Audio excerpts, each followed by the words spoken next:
Olá, eu sou o Ricardo e nesse vídeo eu vou explicar um pouco sobre os 4 tipos de fundos imobiliários que existem atualmente no mercado. O primeiro tipo de fundo, que é o mais conhecido, são os chamados de fundos de tijolo.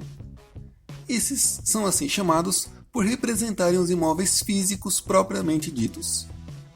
Esses imóveis podem ser de lajes corporativas, galpões, agências bancárias, shoppings, lojas, supermercados, hospitais, universidades e assim por diante.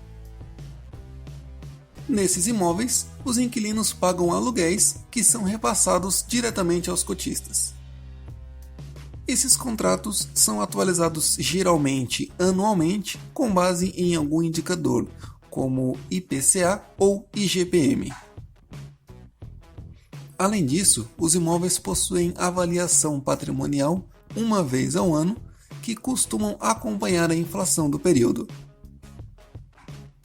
Antes de comprar fundos de tijolo, avalie bem a localização dos imóveis e também a qualidade dos mesmos, pois esses fatores são de extrema importância. Os riscos dos fundos de tijolos são praticamente os mesmos de se investir em imóveis, que são praticamente a vacância e o risco de deterioração do imóvel. O segundo tipo de fundos imobiliários são os fundos de desenvolvimento. Esses têm como objetivo investir em projetos imobiliários para lucrar com a venda dos imóveis quando estiverem prontos. Normalmente, eles compram terrenos, fazem a construção e lucram com a venda posteriormente.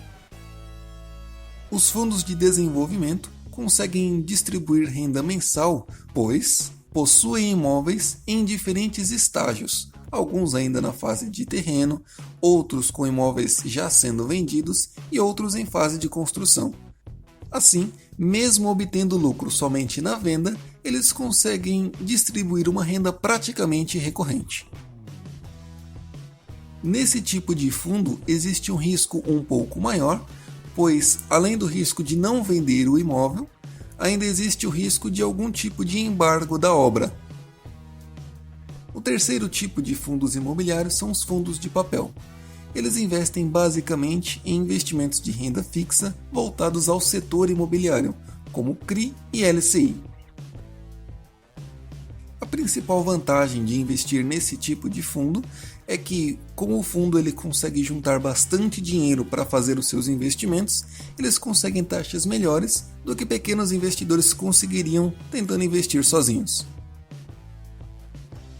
Além disso, por meio dos fundos imobiliários de papel, é possível investir em CRIs de maneira diversificada, pois cada fundo imobiliário tem diversos CRIs com diversos riscos e diversas rentabilidades.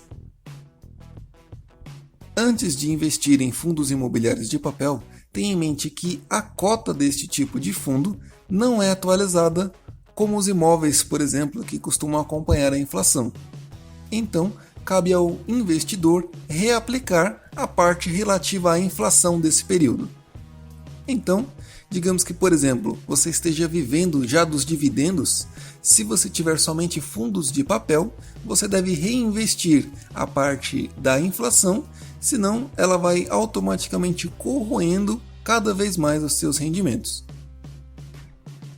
O quarto tipo são os fundos de fundos.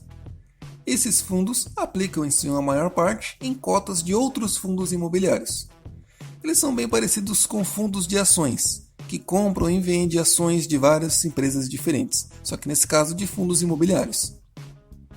A principal vantagem é a diversificação, pois você compra uma cota de um fundo imobiliário e dentro dessa cota existem várias outras. Além disso, você terceiriza a gestão da sua carteira. A principal desvantagem é que os fundos de fundos cobram uma taxa de administração por gerenciar essa carteira de fundos imobiliários e cada fundo imobiliário que eles administram também tem a sua taxa de administração, então você acaba pagando a taxa de administração 2 vezes. Então, se você tiver tempo e vontade de administrar a sua própria carteira, muito provavelmente os seus resultados serão melhores do que investindo em um fundo de fundos. Espero que tenha esclarecido aí um pouco sobre como funciona cada tipo de fundo imobiliário. Se ainda tiverem dúvidas, podem deixar aqui nos comentários. Não se esqueçam de curtir e compartilhar com seus amigos.